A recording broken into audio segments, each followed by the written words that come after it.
organization, I would like to pass it off to our performer tonight. We have Daniel with us. I'm just going to give you a little bit about him. He is, in addition to being a classically trained pianist, he is a teacher at the Village Learning Place in our Link After School program. So he's an educator, also been playing piano since he was 6 years old. So he's incredibly talented. You're in for a treat tonight. I will pass it off to him and let him tell you a little bit about what he's going to be playing and take it away from here. Daniel, thanks so much, everyone. Thank you, Melissa. Thank you for asking me to do this. Usually at this time of year, there's an a cappella choir group, but COVID-19 has not made that possible. Usually, if I'm doing something like this, I would actually play it on an acoustic instrument. It is over there, but given the demands of what's required for this, I thought that using my digital piano... I'm muted. Am I muted? I can hear him now. Oh, okay, all right. I thought that using the digital piano would actually be a better choice. Oh, okay. We're going to be, I'm going to be playing one of Beethoven's late sonatas, Opus 110, in A flat major.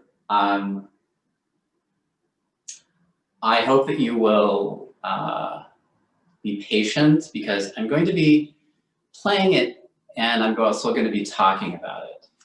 I thought it would be interesting to kind of describe what's going on in the music while I play. Okay, so I'm going to get started.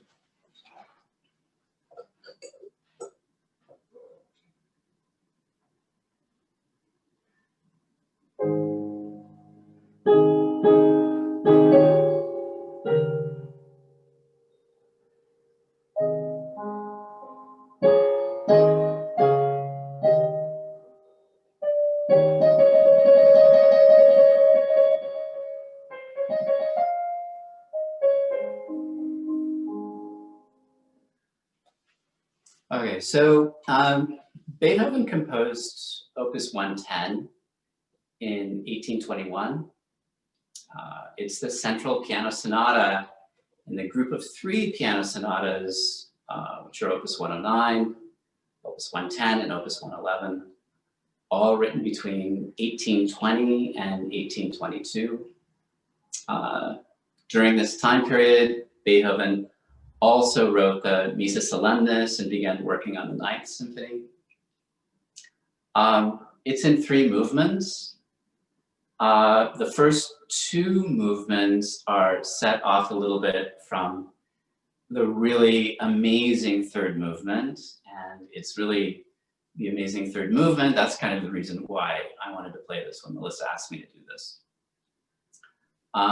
Opus 110 is not dedicated to anyone. There's a little bit of a story behind that. Beethoven, in a letter to his publisher, wanted to have Antonia Brentano to be the dedicatee, the immortal beloved, but it didn't end up happening for some reason. He ended up dedicating the Dibelli variations to her, perhaps out of guilt. The first movement is Marrato cantabile molto espressivo con amabilità. It's in 3/4 meter. That is moderate song-like expression played very lovingly. I'm going to start again, and it's simple music. It's like a string quartet writing 4 parts. There's a trill and a fermata, and the trill resolves into a love song, melody with accompaniment.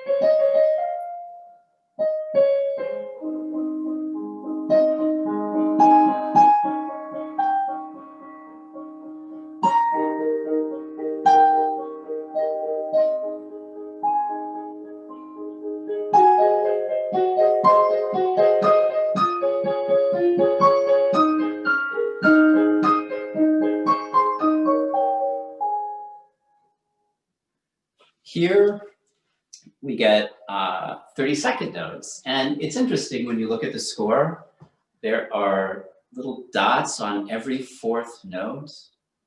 So Beethoven wanted to create a slight emphasis on those notes, and you'll be able to hear it as I play it.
You heard the second subject there.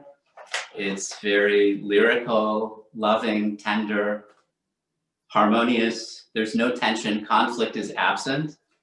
That was just the end of the exposition. And it's interesting because immediately afterwards, right at this moment, the exposition there are three descending steps at this point. And that suggests a little bit of darkness and perhaps a dangerous future.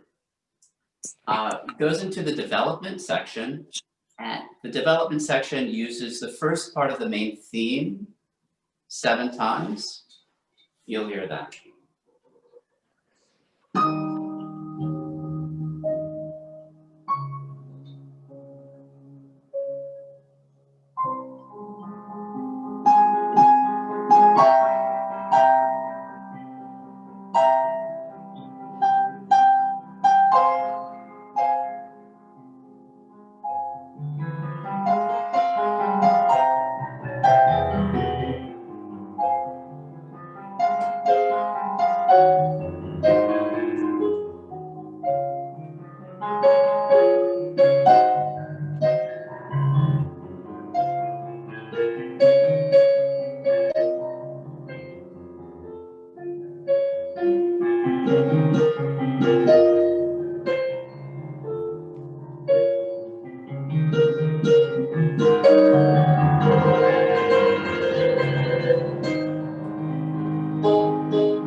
That's the end of the first movement.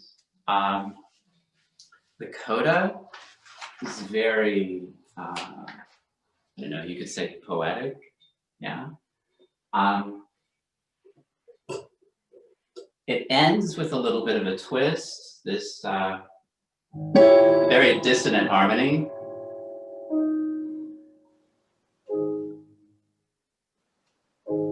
Yeah. Okay, the second movement is a scherzo. Scherzo is a kind of musical joke.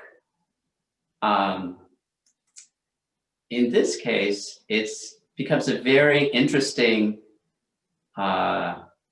situation that Beethoven sets up here. There's an underlying humor that exists in the second movement, and for interesting reasons. Beethoven used two contemporary German folk songs in this movement, and please forgive me if there are any German speakers here. I'm going to attempt to say the German, then I'll give the translation. One of them is Unser Katz hat Katzen gehabt. That simply means our cat has kittens. And the other is Ich bin luderlich, du bist luderlich. And the best translation that I've seen of that is I'm a bum, you're a bum. You know, I mean, these are the kind of folk songs that you would get, you know, in a pub or a tavern or something like that. He chose to put that in this piece. So the Our Cat Has Kittens Theme. So it goes like this. Right? I'll just start playing this.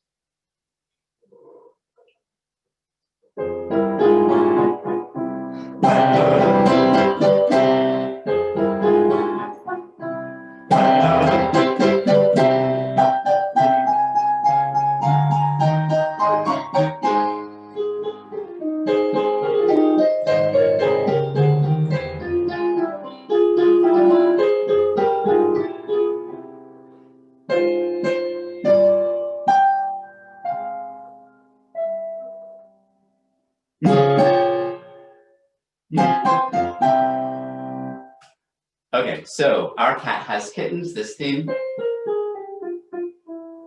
This is not the last we're going to hear of this theme in this piece. Ich bin Luderlich. Ich bin Luderlich, right? Yes? Right? So you can hear that there in the music.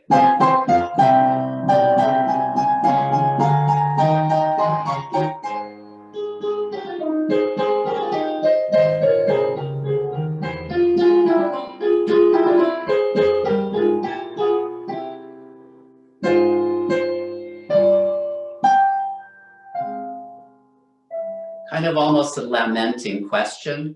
Are we all bums? Are we all Luderlich? Right?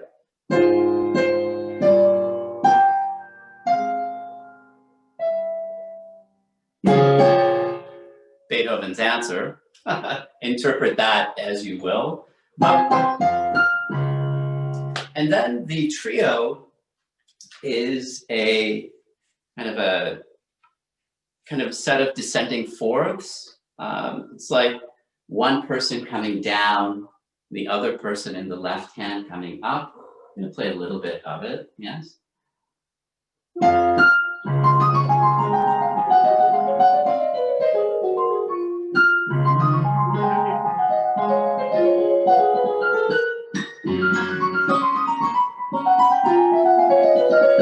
You could hear the tumbling down and the going up.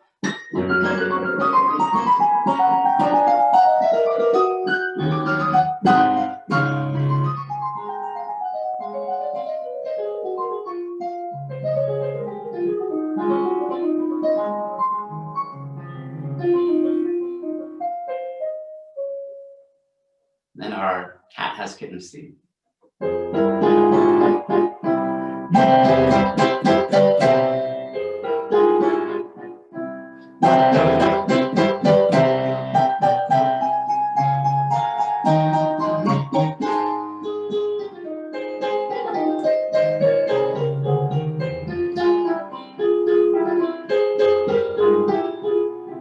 Our lamenting question, are we all bums?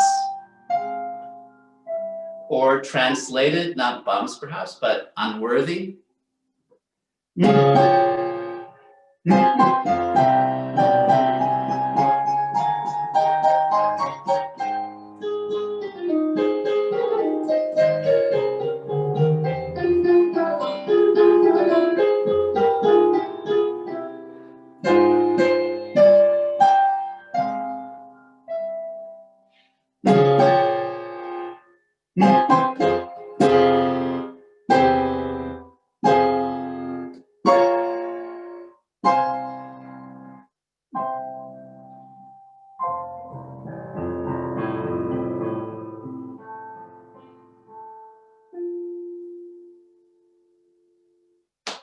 That's the end of the second movement. The folk song element makes this movement kind of comic. But after this, the comedy and the good humor is over. It becomes very philosophical and very serious.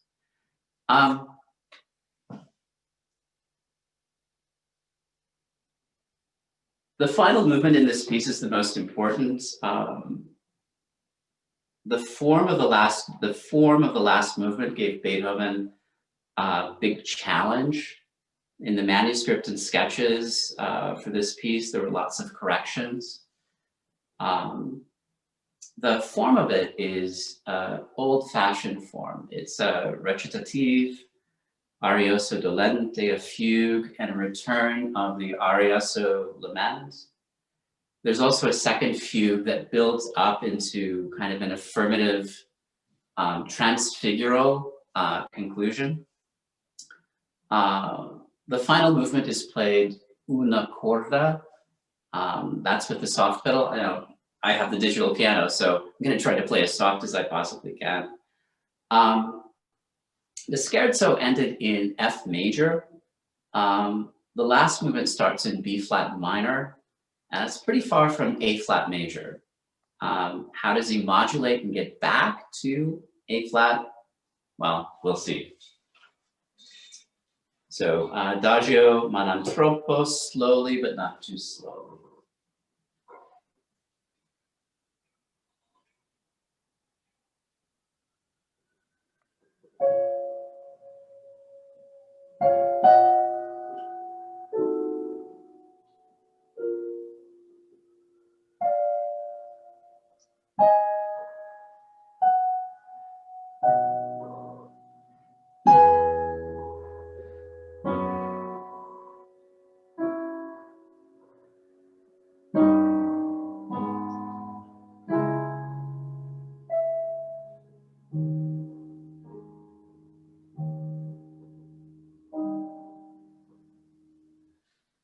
So we started in B flat octave in the left hand.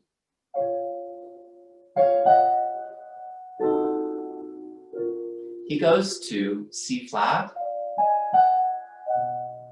This is the way that he modulates back to where he wants to go. G flat, half step up to G, then to A flat, and then to the fifth of A flat. We're in A flat major now.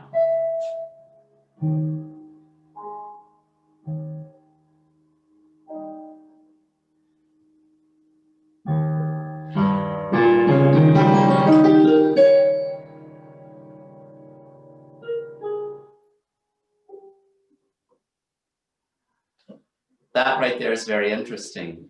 Beethoven wrote kind of a pedal for the whole roll arpeggio. Beethoven was, in all of his piano sonatas, an innovator, big time. He invented this kind of wash of sound. So the recitative is all swimming in the damper pedal. I'm gonna do that again.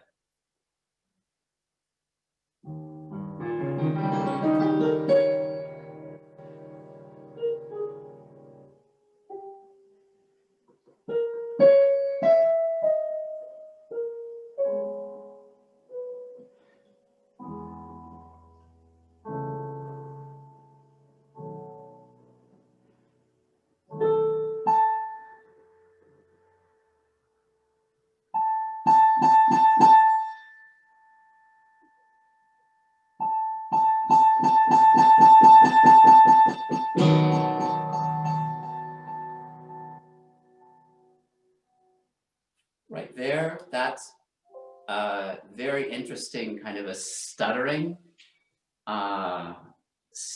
motive. It's on A natural.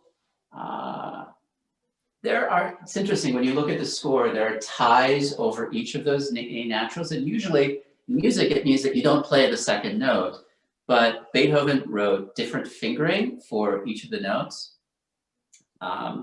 And actually, this is a technique called Bebung, pioneered by C.P. Ebach, and it's a stuttering motive. What's the effect of that? I think the effect is very interesting. The effect, he starts with tutte le corda and goes to una corda.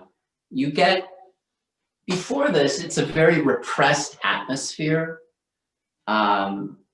It goes from being a very closed, repressed atmosphere to being more of a relatively open one. I'm going to play that again, and then I'm going to keep going.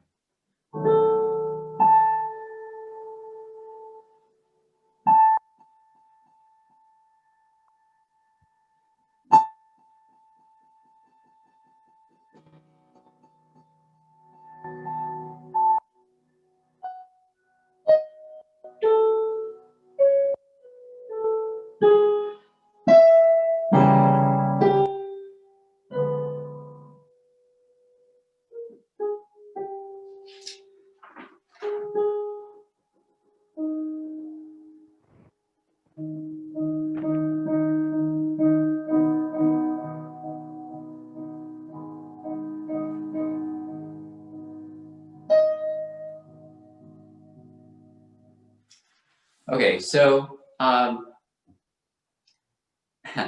Adagio now has, we've come to, after the Adagio, the Arioso Dolento. It's a lamenting song, and a direct quotation from Bach's St. John's Passion.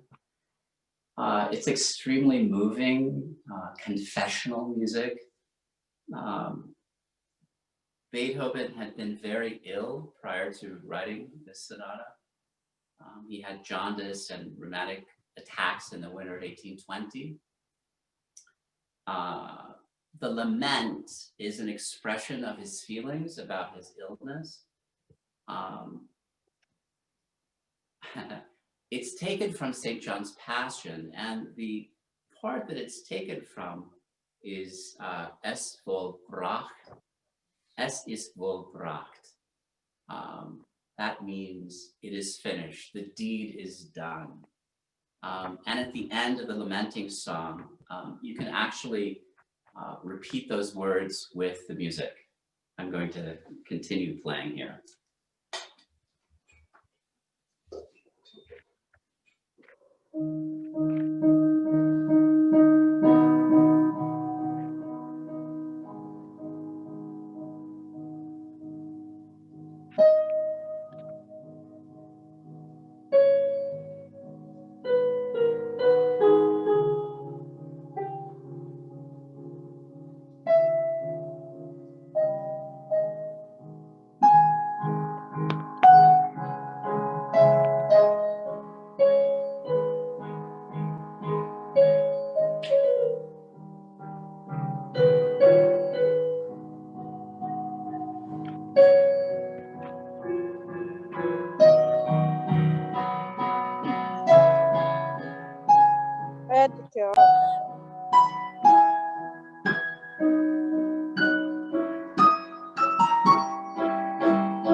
Es ist vollbracht.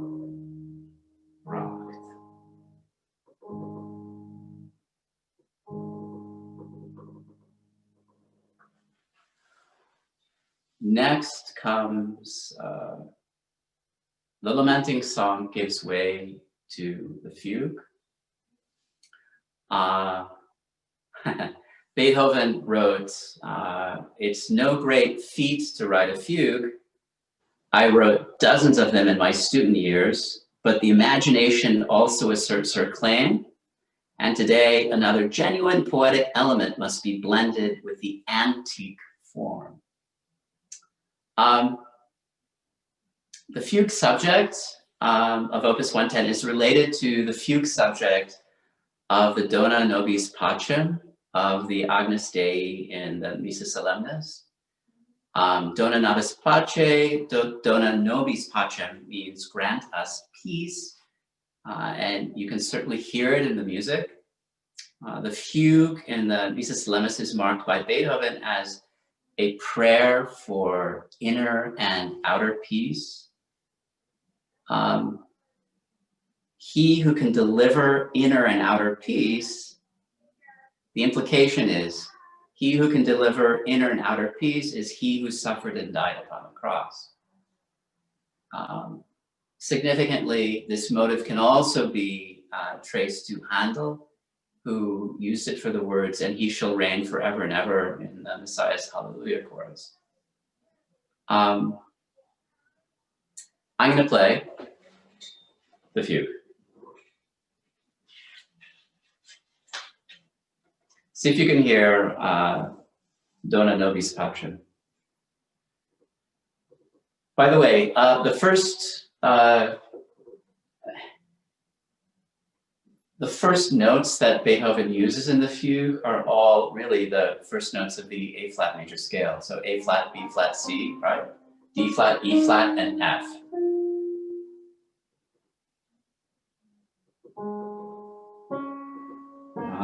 Nobis Pacem.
What just happened? So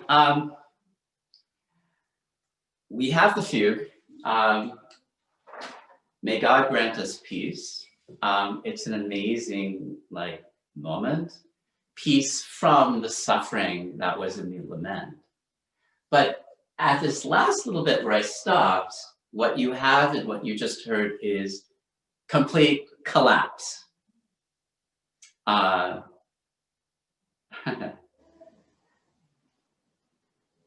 Utter collapse.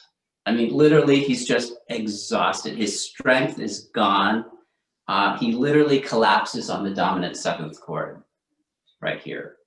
After the collapse, the lamenting song begins again. but with even more desperation and hopelessness. The melody is a half step down from where it was before. And this represents defeat, exhaustion, lost strength, the world of pain, suffering, and loneliness. The melody is no longer played legato, but it's interrupted by rests, silences. It's very irregular, as if a person is sobbing and can't speak. The quotation from St. John's Passion, es ist wohl gebracht, it is finished, it is done. It's as if all strength is gone, the end is near. And at the end, when we hear that es ist vollbracht kind of little motive, it's as if we're hearing nothing but heartbeats.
You would expect it would go there, but it doesn't.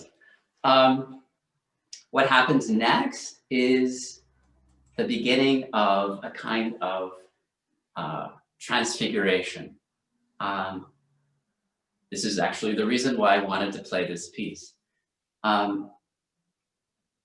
So his strength is gone. We're at nothing but heartbeats at this moment. Instead of the end, however, we hear a life-giving chime in the background. A clock or a church bell is ringing 10 times. It's 10 strikes.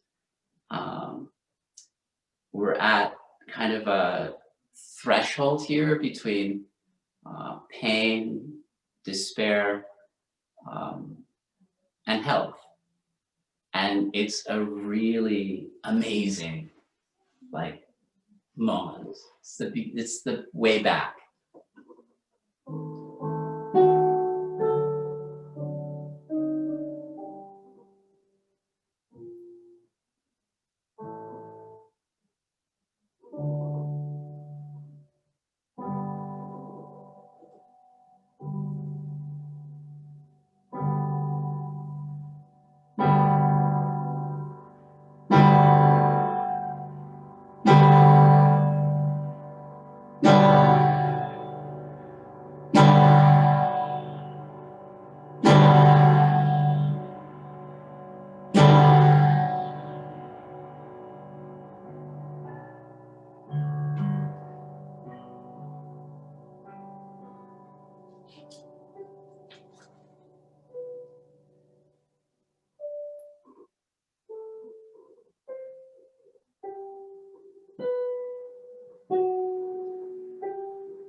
So we get a return of the fugue, but now the fugue is backwards, and it's in G major.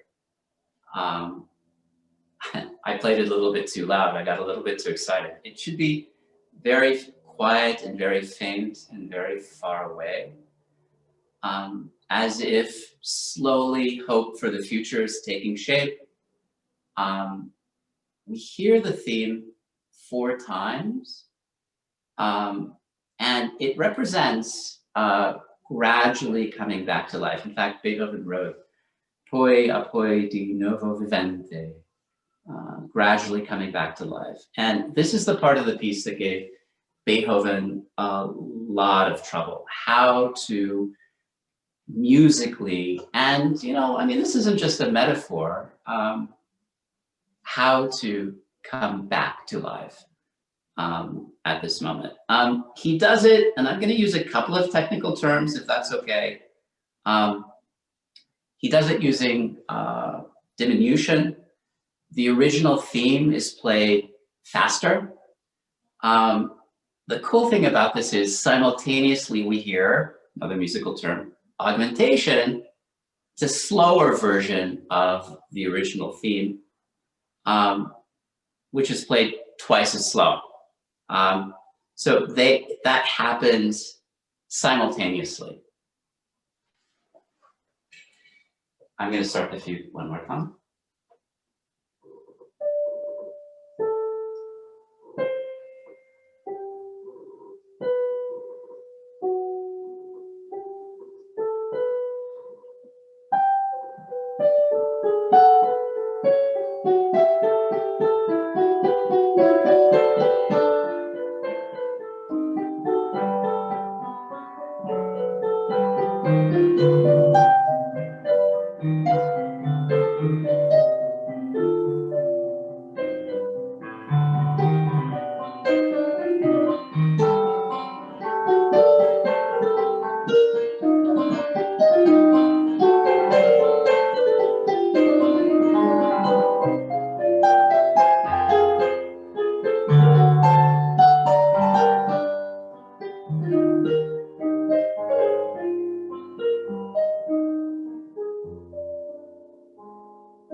At this point,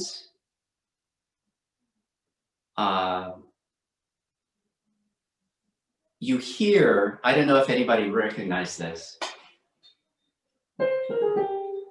Remember this? He does something amazing. He combines the kind of like drinking song, Our Cats Have Kittens. He combines that with Dona Novi's Pacem. And as he works his way back to life, this part starts langsam, starts slowly. But what it ends up turning into is not just kind of life, but like ecstasy. The ending is a chorale. The main fugue theme appears in the left hand. You'll hear this, and it's a very, very powerful kind of ending. I'm going to start this and play.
And that's how Beethoven 31st Sonata, Opus 110 ends.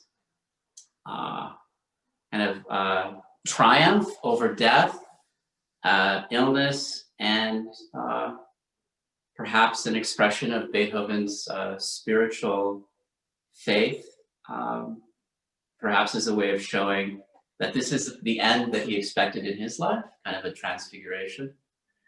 I think it's really interesting. Beethoven grew up in the Enlightenment. The Enlightenment was all about reason over über alles. Let's just put it that way. The kind of the thinking that existed during Bach's time, during the Baroque era. You know, the concert hall was in the church. This feeling that reason and spirituality could coexist, wasn't there in the Enlightenment. What's interesting is that, you know, Beethoven seems to have turned to spirituality, and you can certainly hear it in this piece. So thank you. That's my contribution for today. If there are any questions, there's we'll try nothing to come in the chat, but if people have questions now, I forgot to mention it earlier, that Daniel is open to answering questions. So if you have a question that you'd like him to answer, you can post it in the chat. If you're having trouble doing that, you can try to unmute yourself and ask that way, and hopefully it doesn't get too complicated.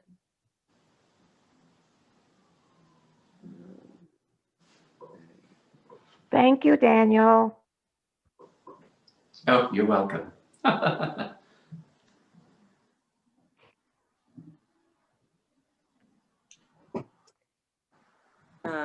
Someone commented, fabulous performance. I loved it. I have a question for you, Daniel. Well, maybe we will wait for other people to type in the chat. All of the information that you said about like what the different parts of the piece mean, like what they're sort of conveying, is that recorded, like Beethoven wrote down the part about like the bar stuff and the like, or is that other musical historians have implied that that's what he was writing about? That's a great question. Explicit, or? That's a great question. There was a music historian by the name of Cooper who tracked down the folk song element. You know, Beethoven. So you know, Beethoven did that kind of thing. So I mean, he would let things gestate for quite a while. He would write them down in his sketchbooks, and then over years, they would reappear in a symphony or a sonata there.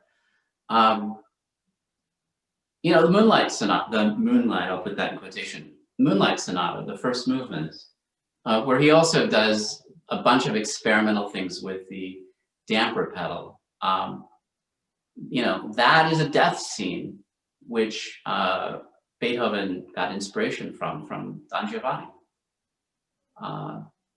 So, you know, I mean, he did take things from other sources, and then he completely put them in his own inimitable way. Okay. Yeah. Just a lot of compliments in the chat. I loved it. It was very good. Great work and analysis. Great performance from Aiden. So wonderful. Isabel said, I think you're the greatest piano player. Elizabeth said, me too. And then Debbie, Tommy, and Eden said they really enjoyed it. So not any questions, just a lot of appreciation for sharing your talent. Great. Thank you very, very, very much. You know, it's funny, COVID, you know, hopefully sooner rather than later we'll be liberated. But it's nice to play again for people. I had a bunch of gigs and things pre-COVID that were just crushed or postponed to some mythical kind of later date. So uh, it's nice to kind of get the beginnings of life again when it comes to performing. Yeah, it's Yeah, not exactly the same, but holds no, us over until we can get back in person. yeah, yeah, yeah. Thank you. And this works because we don't have a piano in the library, so it'd actually be really difficult to do it in the library. It's probably easier without having to transport any instruments to do it virtually. So little silver linings. That's true. That's true. Yeah. Okay, so Rich asked, where was Beethoven along the continuum to deafness when this piece was composed? Oh, significantly. Oh, wow. Yeah. Yeah. I mean, you know, I would recommend that, you know, I don't know the person who asked this question, but the definitive book on Beethoven, which actually is probably still in the Beethoven house in Bonn, is by Maynard Solomon. Um, it's amazing. I mean, so you get the sublime here, but his life was so full of extremes and conflict and kind of family romance that Maynard Solomon talks about. So yeah, it was advanced. Yeah.